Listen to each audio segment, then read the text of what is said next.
सुदेव्यः ओम नमः सुदेव्यः ओम नमः सुदेव्यः नमः श्री वर्धमानाय मेरे दूत कलिलात्मने सालोकनां त्रिलोकानां यद विद्या दर्पणायते दुर्वाहा पंतनो नित्यं ज्ञान दर्शन नायिका चारित्रानं गंभीरा मोक्षे मार्ग उपदेशिका पंचप्रमेय भगवान की। ऐसा लग रहा है कि आपके दोनों हाथ घर रख कर आए होगा, खाना खाने के लिए हक नहीं मिलेंगे। पंचप्रमेय भगवान की, एकनाथ आदिनाथ भगवान की, श्री भोजनाथ शांतिनाथ भगवान की, अंतिम संकल्पति भगवान महावीर स्वामी की, आचार्य श्री कुंद कुंद भगवंत की, आचार्य श्री विमल सागर जी महाराज की, आचार्य गुरुदेव सन्यामती काजल जी महाराज की, तीन कामें करण मुनि राजों की, स्वागतांजलि माता की।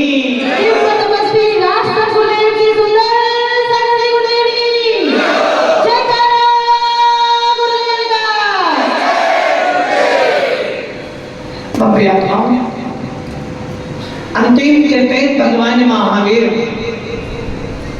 जिनका पावन शासन काल चल रहा है और हम सब भगवान महावीर के शासन में विराजमान हैं। ये तो हम अच्छी तरह जानते हैं कि हमारा शासन वीतराग है। जब 6 डाला पढ़ते उसमें आता है 3 समझ में सार वीतराग विज्ञानता शिव स्वरूप से विकार नमो त्रियोग समान। और जब आचार्य कुंद स्वामी को देखते हैं तो आचार्य कुंद स्वामी कहते हैं दंखन भट्टा भट्टा दंखन भट्ट से नक्ति निर्वाणम सिंचंती जरिए भट्टा दंखन भट्टा न सिंचंती। दोनों बातों को देखें या हम ये सोच लें, कोई भी गिरवानी उठाना, कोई भी महाराज के पास में जाना और किसी भी भगवान को देखना, जब तक उसमें वीतरागता का विशेषण न लगा हो और जहाँ वीतरागता नहीं हो वहाँ हमारा मन संतोष को प्राप्त नहीं होता है। और जब हमें वीतराग मुद्रा मिल जाती है, वीतराग वाणी मिल जाती है, वीतराग साधु मिल जाते हैं तो हमारे अंदर में भेद विज्ञान प्राप्त करने के भाव उत्पन्न हो जाते हैं। और वीतराग मुद्रा को देखकर उनकी वाणी सुनकर हमारे मन में भाव आता कि कम से कम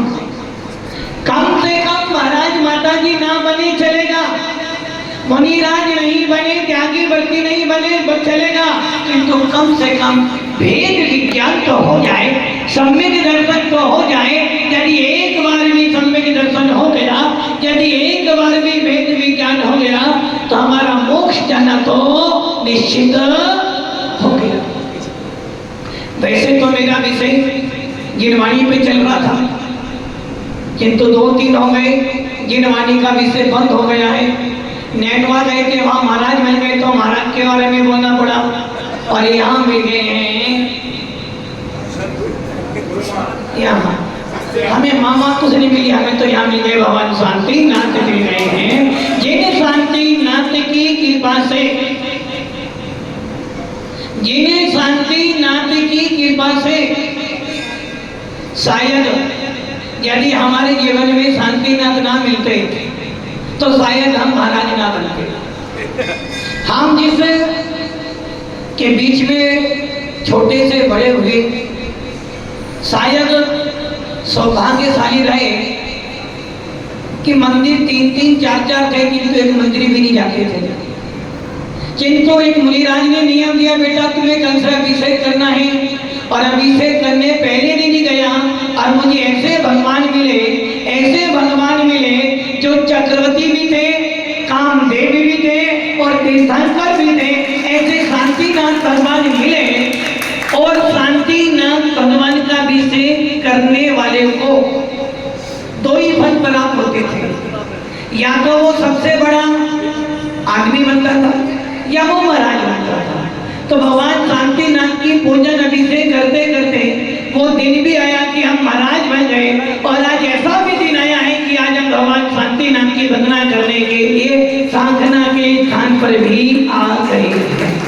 भव्य आत्माओं, अभी जब अभिषेक हो रहा था बताया गया था कि एक समय ऐसा भी हमारे पास आया है, जैन शासन पे तो हर व्यक्ति ने अत्याचार किया है। कभी मुगलों ने किया तो कभी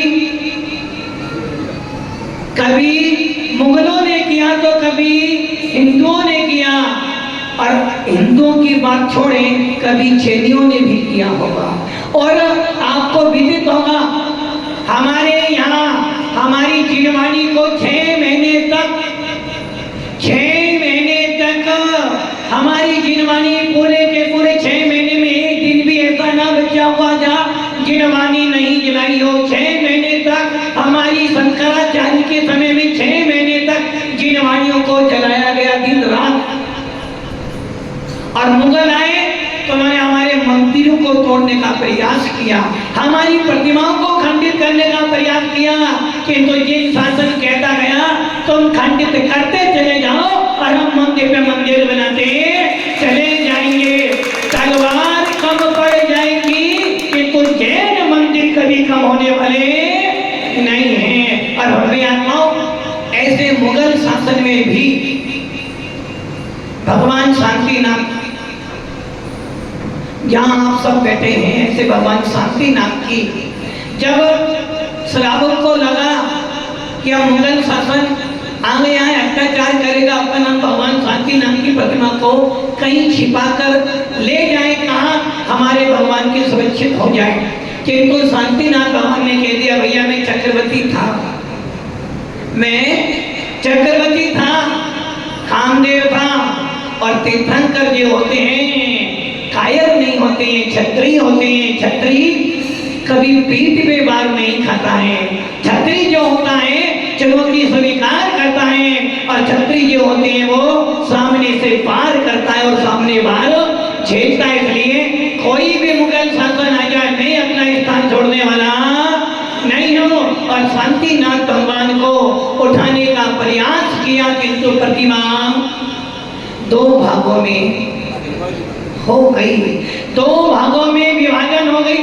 देखने वालों को लग रहा है कि प्रतिमा 2 भागों में अलग अलग हो गई है, किंतु ये ध्यान रखना दिगंबर प्रतिमा यदि 2 भागों में अलग हो जाए तो उसे खंडित कहते हैं। किंतु जिस समय मुगल शासन आया और लगभग 450 साल की बात है, उस समय जब श्रावकों ने प्रतिमा को अन्य स्थान पर ले जाने का विचार किया, इंद्र का आसन संपायमान हुआ और उनके कोई अनुचर आया और उसने ऐसी आपकी दृष्टि लग कर दी कि आपको लगा कि प्रतिमा 2 भागों में विभाजित हो गई है। और उपाय भी बताया, गरम संकल्प की गई, उनको बांधा गया, गरम आटे के सीरे में लपेट करके सांकलों से बांध दिया। गरम आटे का सीरा जी, और उनको गरम सांकलों के अंदर चारों तरफ से बांध दिया। और आज भी प्रतिमा पर लकीर पड़ी हुई है और सांकलों के निशान पड़े हुए हैं। और जब वो प्रतिमा वहां से नहीं हिली और पुनः जो 2 भाग में थे एक हो गए, तब जाकर लगा के शांतिनाथ भगवान कह रहे भैया किसी के आने पर अपना स्थान नहीं छोड़ना, अपने में इतनी सामर्थ्य का लो कि सामने वाला अपने आप चला जाएगा। ऐसे भगवान शांतिनाथ का तीसरे और नंबर 2 पर जो हमारे शीतलनाथ भगवान विराजमान हैं, कौन सी प्रतिमा है वो जिस पर आप सोना घिसते हो, जिस पर सोने की जिसके ऊपर सोने की पहचान की जाती है, ऐसी वो प्रतिमा। और उस प्रतिमा पर नीचे कल्पवृक्ष का चिन्ह बनाए और कह रहे थे हमारा 2-4 साल हो गए कि ऊपर कछुआ का चिन्ह भी बन गया। ये ध्यान रखना, कछुआ जिस घर में होता है उस घर में कभी लक्ष्मी की कमी नहीं होती है। और शीतलनाथ भगवान का कल्पवृक्ष कह रहा है भैया जो शीतलनाथ के चरणों में बैठेगा, जो वीतराग शासन की छाया में बैठेगा, उसे कभी मिथ्यात्व नहीं सताएगा। और जिसके घर में मिथ्यात्व नहीं होगा वहां पर लक्ष्मी की कमी होने वाली नहीं है।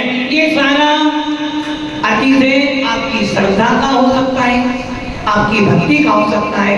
भव्य आत्माओं, ऐसे क्षेत्र पर हम सब आए हैं और सबसे बड़ी विशेषता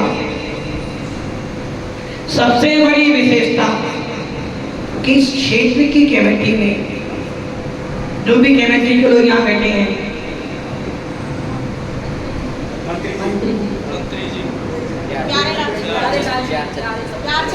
अध्यक्ष भी होंगे, मंत्री भी है, तो जो भी कमेटी, सबसे बड़ी विशेषता जिसकी चर्चा आचार्य नेमीचंद सिद्धांत चक्रवर्ती देवी ने की है, जिनकी चर्चा आचार्य पुण्यकुम भगवंत ने की है, जिनकी चर्चा आचार्य पूज्य पाद स्वामी ने करी है, और जिसके ऊपर हमारा पूरा का पूरा दिन शासन किया हुआ है, ऐसा आस परंपरा, ऐसी आस परंपरा को कायम रखा है। जो अभिषेक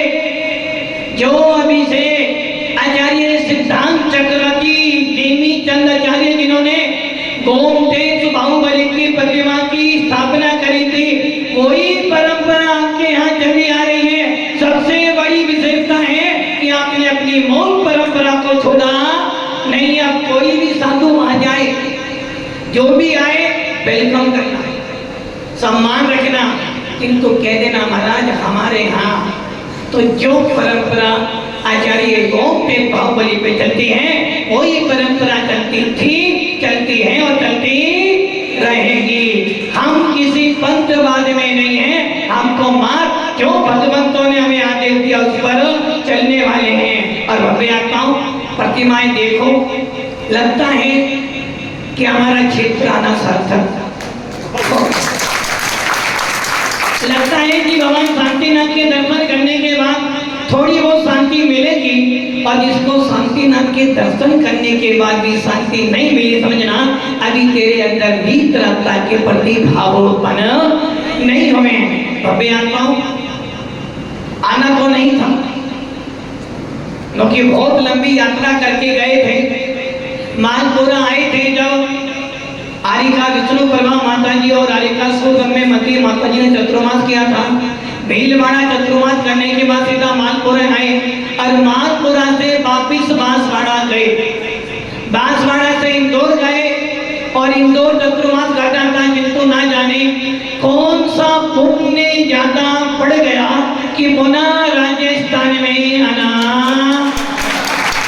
जबकि भाव बनाए थे अब की बार चतुर्मास तो एमपी में करेंगे और इंदौर करेंगे, किंतु ना जाने कौन सी मालाएं जब भी राजस्थान के लोगों ने, ना जाने कौन सा जाप कराया विष्णु प्रभा माता जी ने, और ना जाना कौन सा समयमती और सुपतमती जी ने कौन सा मंत्र पढ़ा कि 1 घंटे के अंदर ही हमारा पासा पलट गया और हमें इंदौर से सीधा जयपुर 550 किलोमीटर, भयंकर गर्मी, और उस गर्मी के अंदर चलते चलते आए।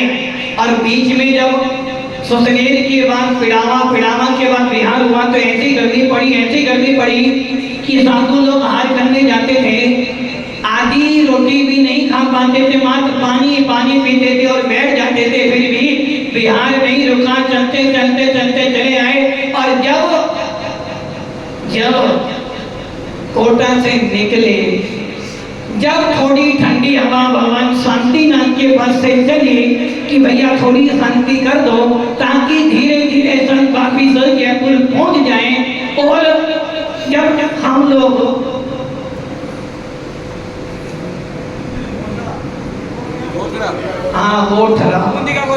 बूंदी का गोथरा, जब बूंदी का गोथरा पहुंचे तो माता के समाचार, महाराज यहाँ पे भी 2 क्षेत्र है, हमारे यहाँ जाओ।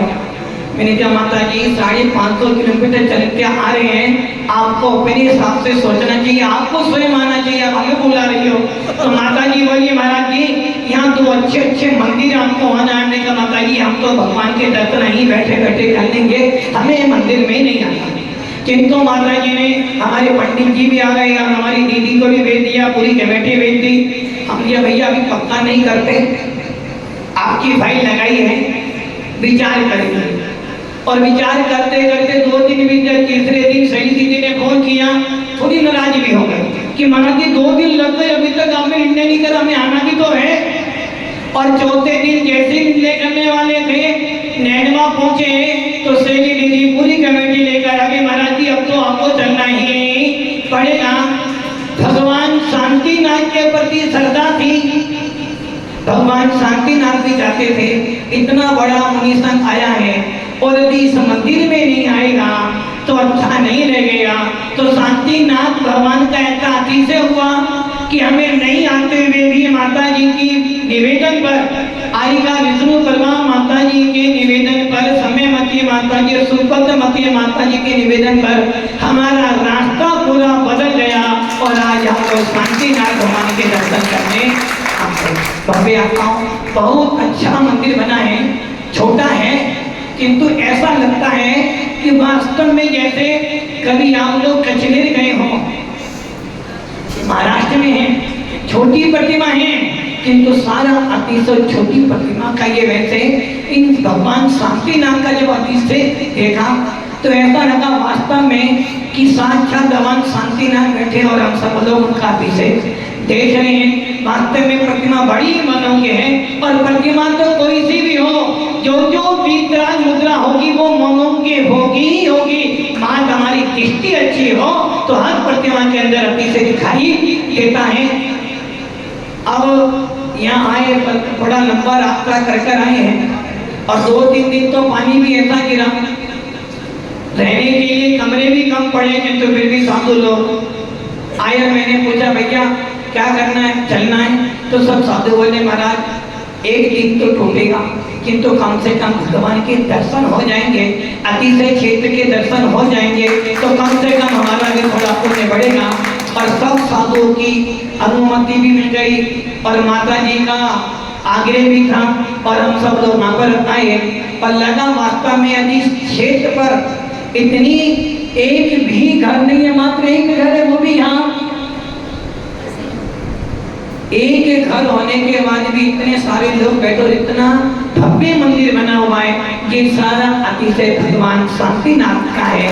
ऐसे शांतिनाथ भगवान के चरणों में निवेदन करते हैं, नमस्कार करते हैं सीतानाथ भगवान और चंद्रपुर भगवान के चरणों में, ये भगवान हम लोग भी आपके मार्ग पर चल रहे हैं, आप तो कर्मों से रहित हो गए हैं, हमें कर्मों से रहित होना है। बस इतना निवेदन है कि जब तक हमारा समाधि मरण ना हो, जब तक हमारा समाधि मरण ना हो, मेरा रत्नत्रय पलता रहे, मेरा सम्यक दर्शन बना रहे और अंतिम श्वास तक भी मैं अपने रत्नत्रय को ना छोड़ूं और मेरा निर्विकल्प समाधि मरण हो।